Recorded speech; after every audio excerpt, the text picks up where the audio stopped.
Hi hello dear super കൺമണി സീരിയലിൻ്റെ പുതിയ റിവ്യൂയിലേക്ക് എല്ലാ കൂട്ടുകാർക്കും സ്വാഗതം. അങ്ങനെ നമ്മുടെ വരുണിൻ്റെ അച്ഛനോട് പറയുന്നുണ്ട്, അച്ഛ ഞാൻ എന്തായാലും ആ കരീം സാഹിബിന് എന്നെ വീട് എഴുതി കൊടുക്കാനായിട്ട് തീരുമാനിച്ചു. എനിക്ക് സമാധാനത്തോടെ ഉറങ്ങാൻ പോലും കഴിയുന്നില്ല. അയാൾ കൊല്ലുന്നതും എന്നെ ഭീഷണിപ്പെടുത്തുന്നതൊക്കെ ആയിട്ടാണ് ഞാൻ സ്വപ്നം കാണുന്നത്. എനിക്കിനി വയ്യ എങ്ങനെ സമാധാനക്കേടോടെ ജീവിക്കാൻ എന്നൊക്കെ പറയുന്നുണ്ട്. ആ സമയത്ത് ആ വരുണിൻ്റെ അച്ഛനും പറയുന്നുണ്ട്, അത് തന്നെയാണ് മോനെ നല്ലത്. നമ്മളുടെ മനസ്സമാധാനം കാണിട്ട് എന്തിനാ നമുക്ക് ആ വീട് എന്നൊക്കെ പറഞ്ഞു. എന്നാലും അച്ഛാ ആ കൺമണിയെ പൂട്ടിക്കാനുള്ള ആകെ ഒരു മാർഗ്ഗമായിരുന്നു ആ വീട് എന്നൊക്കെ പറഞ്ഞത്. എന്നിട്ട് നീ ആ വീട് എഴുതി വാങ്ങിയിട്ട് നീ അവളെ പൂട്ടിക്കാൻ കഴിഞ്ഞോ? വെറുതെ എന്തിനാ മോനെ ആരാൻ്റെ ഭീഷണി ഇങ്ങനെ ഭയന്ന് ജീവിക്കേണ്ട അവസ്ഥ എന്തിനാ നമുക്കത് അവനിക്ക് തന്നെ കൊടുക്കാം, ആ സാഹിബിന് തന്നെ കൊടുക്കാം എന്നൊക്കെ പറയുന്നുണ്ട്. അങ്ങനെ മനസ്സോടുകൂടി എങ്കിൽ അയാളെ ഒന്ന് വിളിക്കുക എന്നൊക്കെ പറഞ്ഞ് കരീം സാഹിബിനെ വിളിച്ച് തിങ്കളാഴ്ച തന്നെ രജിസ്ട്രേഷൻ 11 മണിക്ക് നടത്താനായിട്ട് തീരുമാനം എടുക്കുന്നുണ്ട് കേട്ടോ. അങ്ങനെ ഈ വിവരം നമ്മുടെ ദേവിജി നമ്മുടെ കൺമണിയോട് അറിയിക്കുന്നുണ്ട്. കൃഷി രാവിലെ തന്നെ നേരത്തെ എത്തുന്നുണ്ട് ഒരുപാട് സന്തോഷത്തോടു കൂടി. അങ്ങനെ അതാ നിന്നെ കൂട്ടിക്കൊണ്ടുപോകാൻ ആളെത്തിയല്ലോ എന്നൊക്കെ ദേവിജി പറയുന്നുണ്ട്.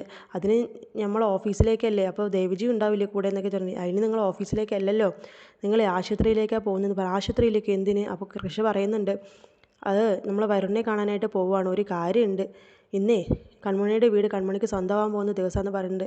അതെങ്ങനെയെന്നൊക്കെ ചോദിക്കുന്നുണ്ട്. അതെ, കരീം സാഹിബിന് ഇന്ന് വരുൺ ആ വീട് ഒപ്പിട്ട് കൊടുക്കും. അത് നിൻ്റെ പേരിലാണ് വാങ്ങുന്നതെന്ന് ആർക്കും അറിയില്ല എന്നൊക്കെ പറയുന്നുണ്ട്.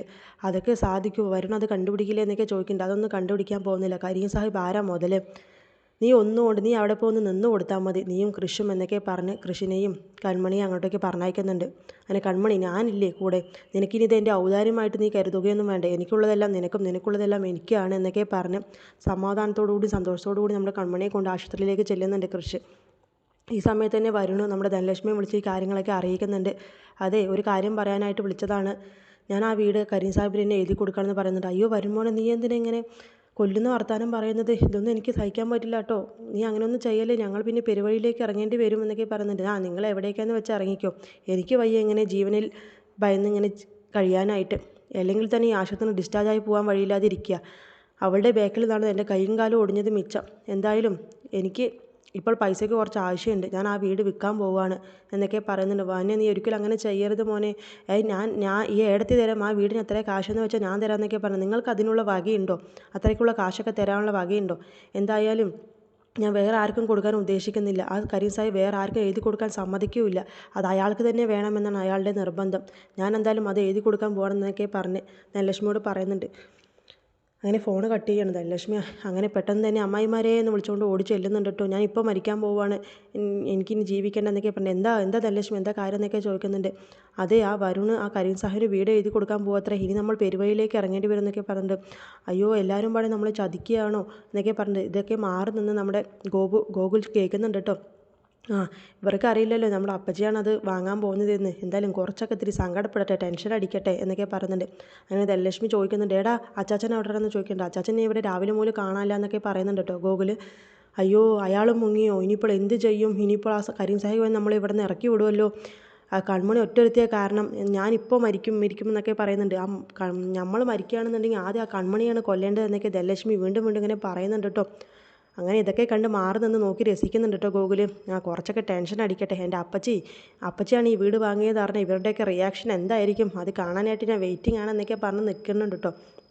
പിന്നീട് കാണിക്കുന്നത് നമ്മുടെ മാനസ ആൻറ്റിയമ്മയോട് വന്ന് പറയുന്നുണ്ട് ഒരു കപ്പ് ചായയായിട്ട്. ഞാനിത് കൃഷിന് ചായ കൊടുക്കാനായിട്ട് റൂമിലേക്ക് പോയത്, പക്ഷെ അവൻ അവിടെ കാണാനില്ലെന്ന് പറയുന്നുണ്ട്. കാണാനില്ലെന്നോ? ഞാൻ കരുതി നീ അവനെ നാട് കടത്തിയെന്ന് കരുതിയെന്ന് പറയുന്നുണ്ട്. അവൻ കാറിൽ കയറി പോകുന്നത് കണ്ടു, നീ പറഞ്ഞു വിട്ടതാണെന്ന് ഞാൻ കരുതിയെന്നൊക്കെ ആൻറ്റിയമ്മ പറയുന്നുണ്ട്.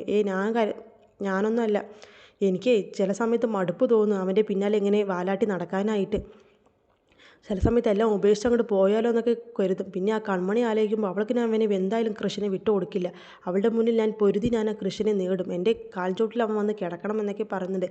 അതൊക്കെ അവിടെ നിൽക്കട്ടെ, നീ അവനെ എവിടേക്കെങ്കിലും മാറ്റുന്ന കാര്യം അതെന്തായെന്ന് ചോദിക്കുന്നത്. കുറച്ച് പ്ലാനുകളൊക്കെ ഞാൻ തയ്യാറാക്കി വെച്ചിട്ടുണ്ട്. അവനെ ആ ബാംഗ്ലൂരത്തെ ഓഫീസിലേക്ക് തന്നെ പറഞ്ഞയക്കും. ഞാൻ അവിടെ നിന്ന് വരുമ്പോൾ കുറച്ച് പ്രശ്നങ്ങളൊക്കെ ഉണ്ടാക്കിയിട്ടാണ് വന്നിട്ടുള്ളത്. എന്തായാലും അവൻ അവിടെ പോയി എന്ന് പറഞ്ഞാൽ ആകെ പെട്ടുപോകും എന്നൊക്കെ പറയുന്നുണ്ട്. എടി നീയേ അലികയ്ക്ക് പ്രശ്നം വരുന്ന പോലെ നീ ചെയ്തു വെക്കരുത് കേട്ടോ. കൃഷിനെ ഒന്ന് മാറ്റി നിർത്തണമെന്ന് ഞാൻ നിന്നോട് പറഞ്ഞു, പക്ഷെ അത് ഒരു വയ്യാവലിയായിട്ട് വരരുത്. അലികയ്ക്ക് മോശം വരുന്നതൊന്നും നീ ചെയ്യരുത് എന്നൊക്കെ പറയുന്നുണ്ട്. അങ്ങനെ അതൊക്കെ ഞാൻ നോക്കിക്കോളാം എന്നൊക്കെ പറഞ്ഞ് മാനസ അവിടെ നിന്ന് പോകുന്നുണ്ട്. ആ സമയത്ത് ഇങ്ങനെ ആൻറ്റിയമ്മ കരുതുന്നുണ്ടോ, അയ്യോ ഇവളിനി കൊല്ല ചെയ്യും എന്നെ, കൊല വിളിക്കുക എന്നൊക്കെയുള്ള രീതിയിൽ ഇങ്ങനെ പിറുപിറുക്കുന്നുണ്ട് കേട്ടോ ആൻറ്റിയമ്മ. ആ സമയത്ത് തന്നെ സാഗർ വിളിക്കുന്നുണ്ട്.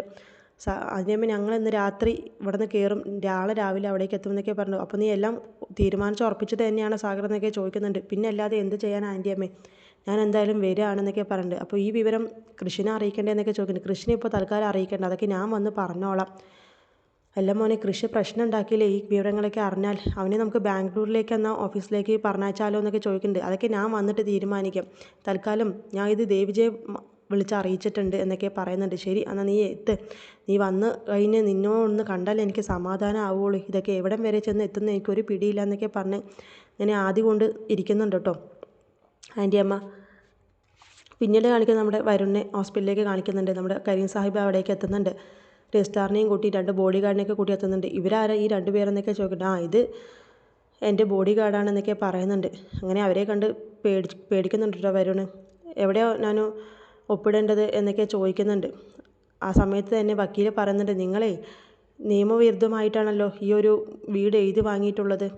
ഇതിപ്പോൾ കോടതിയിൽ പോയാൽ നിങ്ങളിപ്പോൾ ജയിലിൽ കിടക്കേണ്ടി വരുമെന്നൊക്കെ പറയുന്നുണ്ട്. ഇത് കേട്ട് വരുണിൻ്റെ അച്ഛനും ആകെ നെട്ടിത്തെറിച്ച് നിൽക്കുന്നുണ്ട്.